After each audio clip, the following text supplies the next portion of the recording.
konsultan-konsultan akuntansi, konsultan pajak di luar sana itu fee-nya juga nggak sedikit.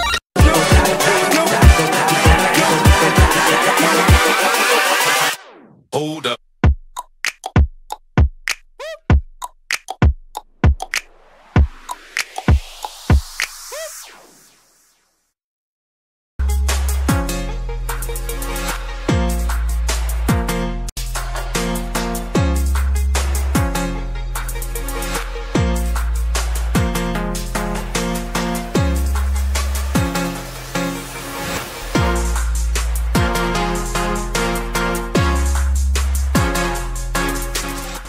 Hai Sobat Accounting, kembali lagi dengan Ica di sini. Pada kesempatan kali ini kita mau ngebahas ada satu pertanyaan dari beberapa audiensku. Sama sih pertanyaannya.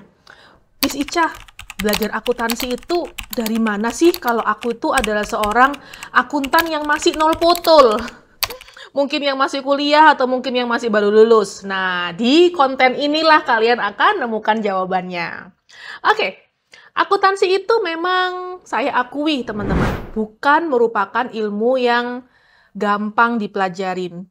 Bukan merupakan ilmu yang umum ya, kayak misalnya profesi yang ilmunya umum itu mungkin waiter gitu ya, atau cook helper. Kalau di hotelnya papa saya itu ada cook helper, itu kan, atau driver, itu kan merupakan profesi yang memang penting sih, cuman untuk mempelajarinya itu gampang. Nah, akuntansi itu beda.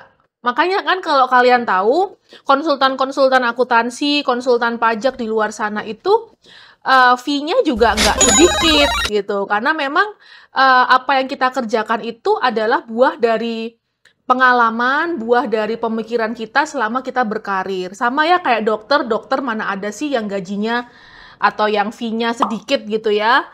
Apalagi kalau kalian dokter umum. Nah, sama. Akuntansi itu memang bukan ilmu yang mudah dipelajarin. Cuman, meskipun nggak mudah, bisa kok.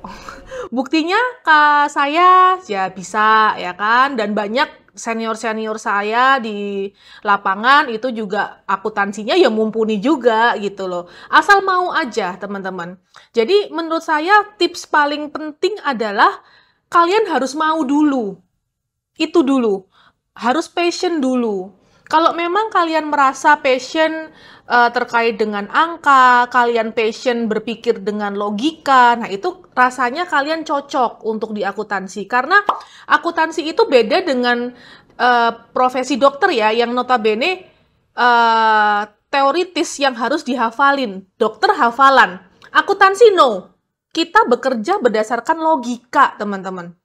Banyak transaksi-transaksi yang terjadi di suatu entitas itu kita ngejurnalnya pakai logika, gitu ya.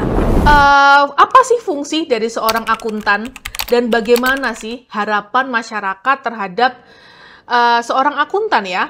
Nah, ini termasuk saya coba ceritakan dari sudut pandang user, para pemberi kerja, seperti saya salah satunya.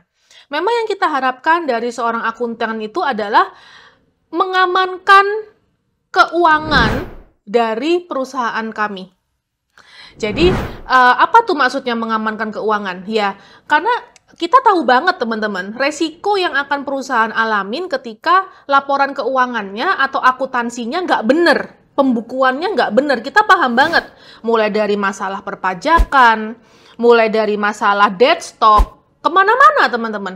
Terus mulai dari adanya fraud atau pencurian, baik dari pihak ketiga ataupun dari orang dalam dan lain sebagainya.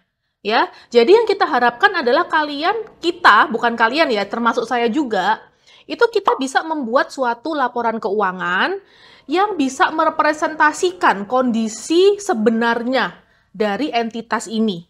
Gitu ya. Nah, tapi kenyataannya yang saya temukan juga, banyak aplikan-aplikan terutama yang dari fresh graduate ya, itu masih belum terlalu mumpunin. Mereka masih belum siap pakai, belum siap kerja. Cuman bisa input data, cuman bisa rekap-rekap, nyalin-nyalin, fotokopi. Ya sorry to say guys, nggak usah kuliah S1 akuntansi kalau kayak gitu, ya kan? Kalau kalian menghabiskan uang, waktu, tenaga untuk kuliah S1 akuntansi, ya outputannya jelas, membuat laporan keuangan. Nah, sekarang pertanyaan terbesarnya nih. So how, Miss Ica, cara aku untuk bisa membuat laporan keuangan tuh aku harus mulai dari mana? Memang, yang nomor satu adalah kalian memulai dari memahami dulu apa itu persamaan dasar akuntansi. Nah, persamaan dasar akuntansi itu apa? Ya, basic sih teman-teman ya. Ada debit, ada kredit, dan itu nilainya harus seimbang antara debit sama kredit. Ya, debit itu menggambarkan bagaimana suatu aset perusahaan, ya, dari mana kekayaan dari suatu perusahaan itu terbentuk, ya, debit sama dengan aset ya teman-teman.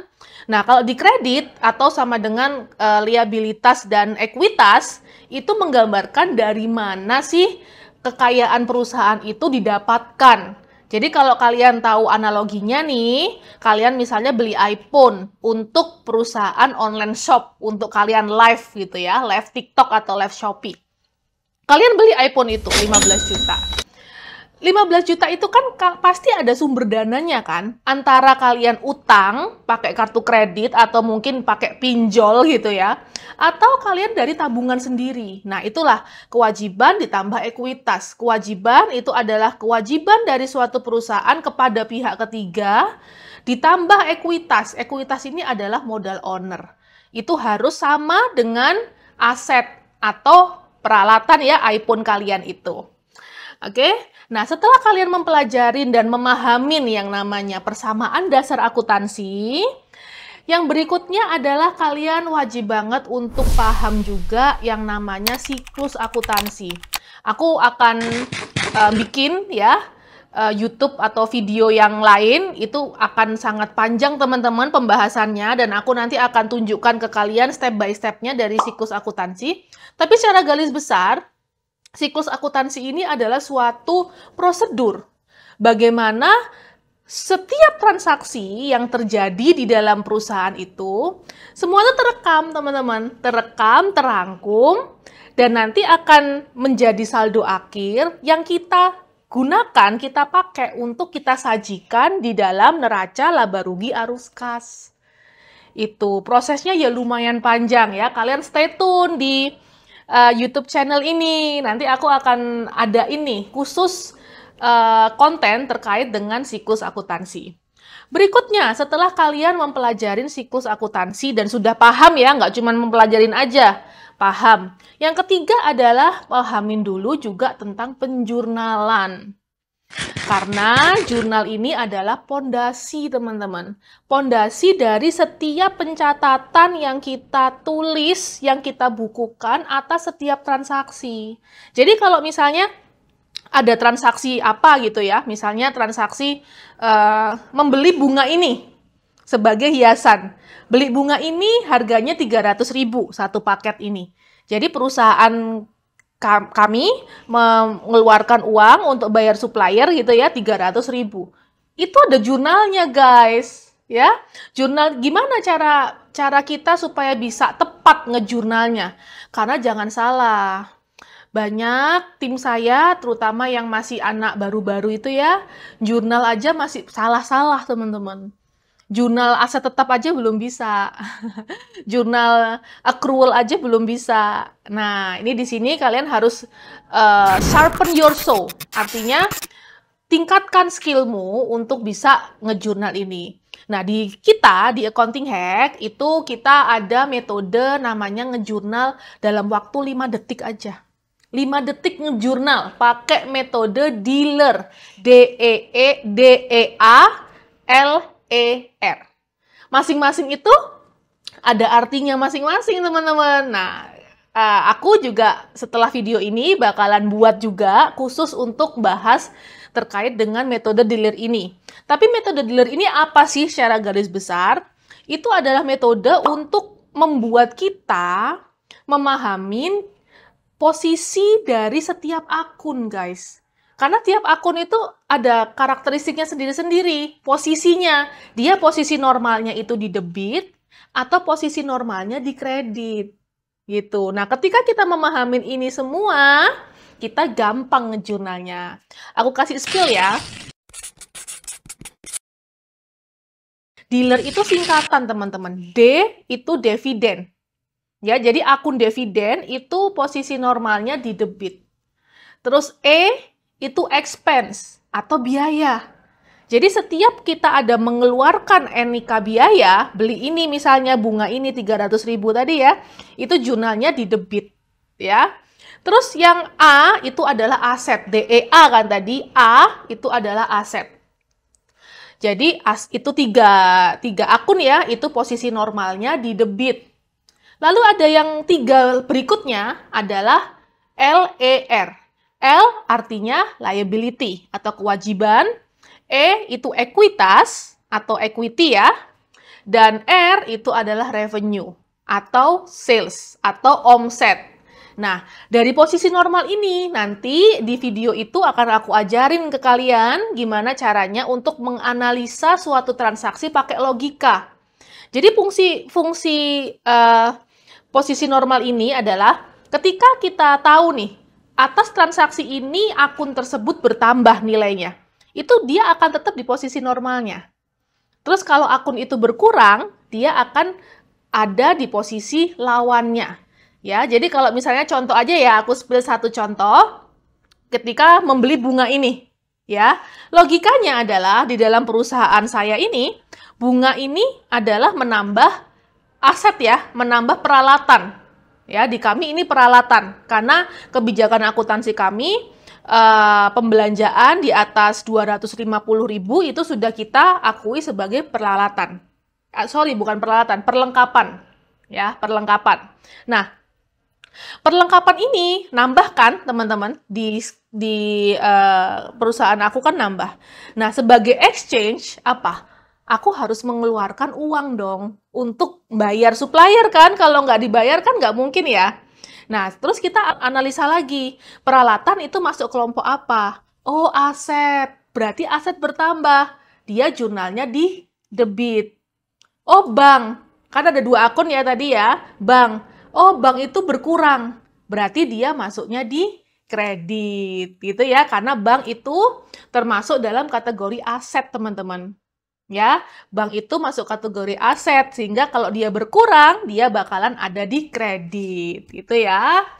Perlu juga teman-teman pahamin bahwa sistem akuntansi pencatatan itu selalu double entry. Ada debit, ada kredit. Nggak boleh single, nggak boleh jomblo, ya. Jadi, kita ketika mau mencatat satu transaksi aja, itu pasti kita akan mencatat 2 akun. Gitu ya. Nah, gimana? Sudah sedikit tercerahkan sekarang? It's okay, kalian stay tune aja di YouTube channel ini. Karena kita bakalan share ya, anything terkait dengan akuntansi, keuangan, dan perpajakan. Stay tune aja. Nanti kalian akan insya Allah bermanfaat, menambah ilmu dan skill kalian.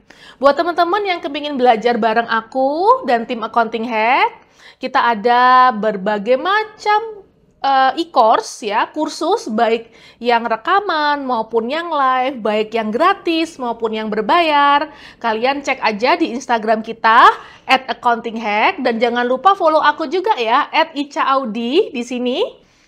Instagram kita. Di situ bakalan banyak info-info terkait dengan kapan sih kita adain free webinar. Karena free webinar kita pasti teman-teman setiap hari Rabu malam.